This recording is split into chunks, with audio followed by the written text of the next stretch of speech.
Olá, a gente vai fazer a apresentação sobre o processo de número 005905, dígito 61 de 2019, sendo que, como o objeto do processo consiste em um contrato inexistente, ou seja, fraudulento, que não foi celebrado entre as partes e gerou uma cobrança indevida no valor de R$ 1.065,23.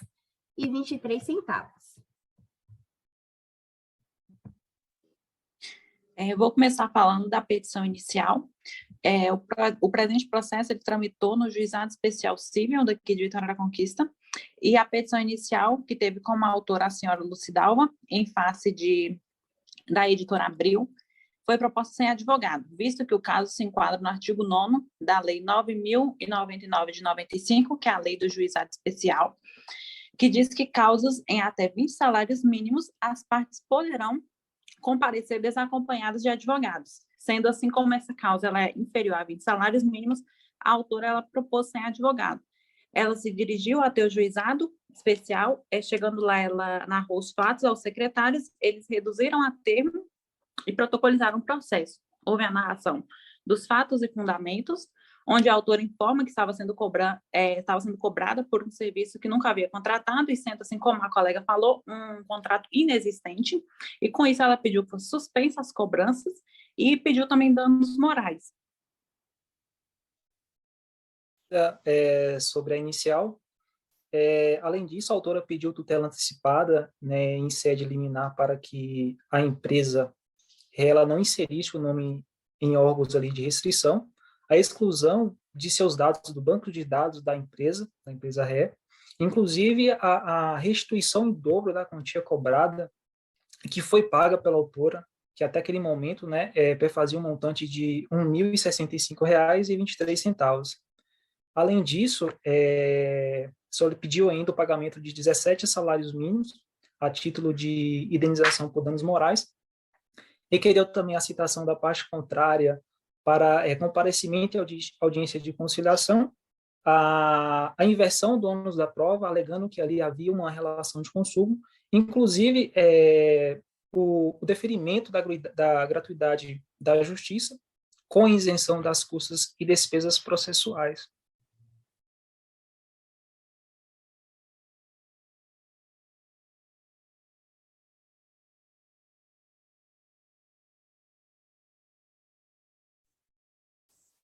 A parte autora, por fim, fica advertida que as provas documentais que não foram anexadas na petição inicial devem ser levadas na audiência de conciliação e, no caso de ausência injustificada da parte autora, em qualquer uma das audiências designadas, o processo será extinto sem resolução de mérito.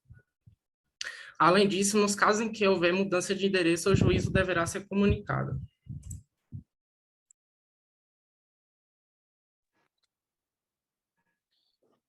Bom, já a peça de contestação, que é uma resposta inicial, já começa impugnando alguns pedidos da autora.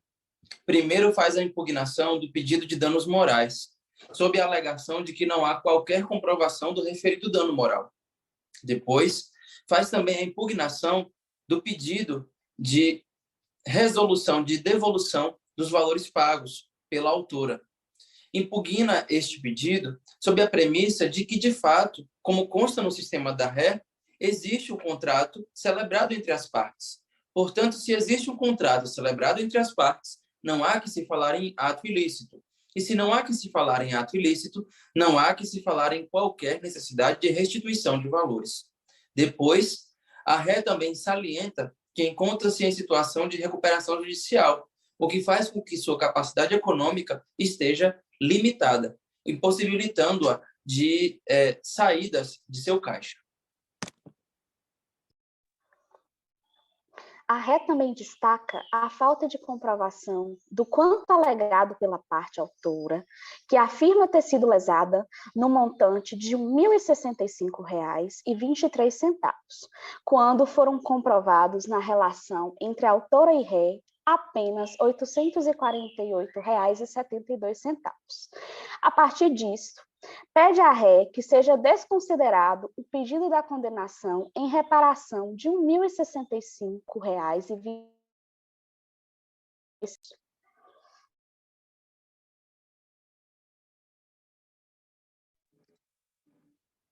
A autora incluiu em seus pedidos a inversão do ônus da prova, porém, não explicou devidamente a dinâmica dos fatos que fizeram com que fosse reconhecida a conduta ilícita por parte da ré.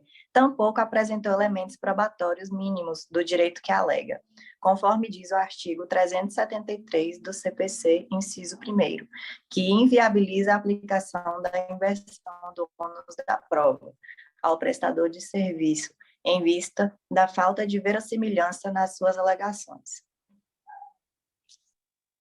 Bem, a autora também pediu a reparação moral no valor de 17 salários mínimos, pedido impugnado pela contestante sobre as provas e fatos jurídicos de que seria algo, não seria comprovável. E também, caso fosse deferido esse pedido, que se observasse o princípio da proporcionalidade e da razoabilidade, para não prejudicar a parte a ré. E também que não houve reconvenção nessa peça contestatória, pois apenas houve a impugnação dos pedidos.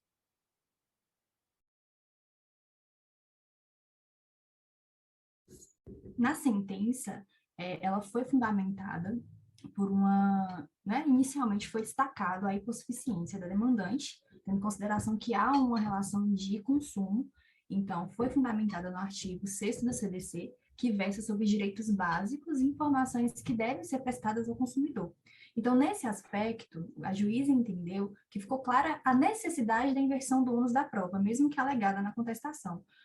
Porém, a empresa ré, já que fala que não teria necessidade, deveria apresentar minimamente o contrato, o instrumento contratual devidamente assinado pelas partes. Só que isso não aconteceu, subentende-se que, ficou claro que o contrato não existiu, que deu ensejo ao pedido da demandante na exordital.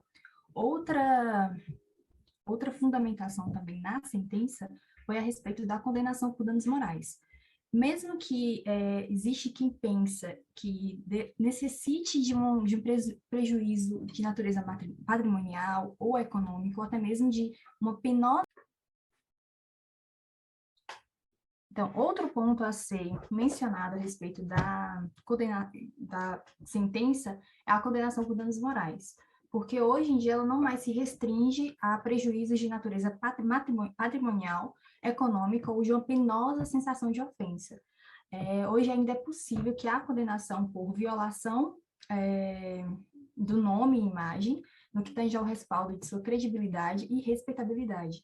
Também há quem entenda que há condenação por um ataque eminentemente moral e ou espiritual. Contudo, a cobrança indevida, ela já foi o que deu ensejo à condenação por danos morais. E, através dessa fundamentação, a juíza ela entendeu que realmente é procedente, é devida a indenização por danos morais, baseou no artigo 42 do CDC. Ela considerou que houve sim uma cobrança indevida e que faz jus do ressarcimento em dobro do valor do indébito. E, por fim, ela julgou procedente os pedidos da autora. O réu foi condenado a pagar o valor de R$ 1.697,44, corrigidos monetariamente, e com juros também de mora de 1% ao mês desde a data de cada desconto das faturas, mais R$ 3.000 a título de indenização por danos morais.